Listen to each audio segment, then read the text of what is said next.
to tell you about the moment that I knew I needed a divorce. It's actually because of a conversation I had with my dad. He was in prison at the time and I knew he was sick, so I went to see him. When I sat down with him, he told me that he had cancer, it was terminal, and he was probably going to prison pretty soon. And then he said, "It's okay if I die because I know that I blew my life." And in that moment, I wanted to be like, "No, you didn't blow it," but he did. He was in and out of prison since I was a kid.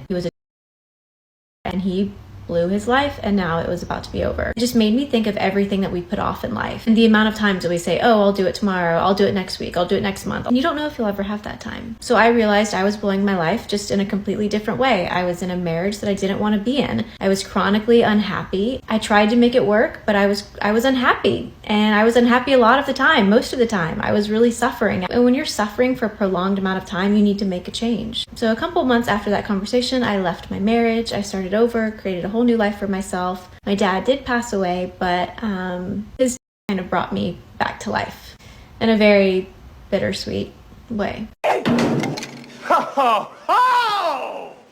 Fiction can be fun.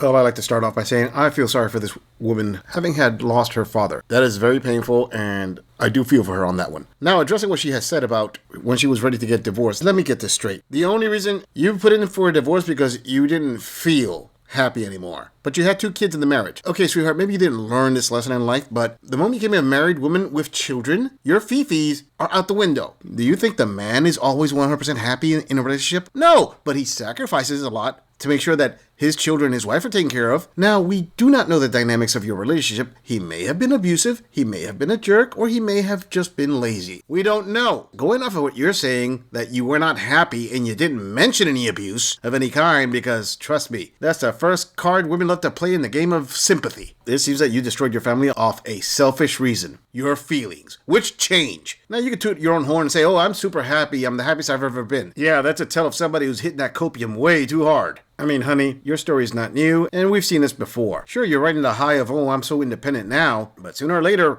this thing called life and reality is gonna hit you in the face harder than Lizzo hitting an all-you-can-eat buffet. And then you're gonna want to know where all the good men are at because life got tough.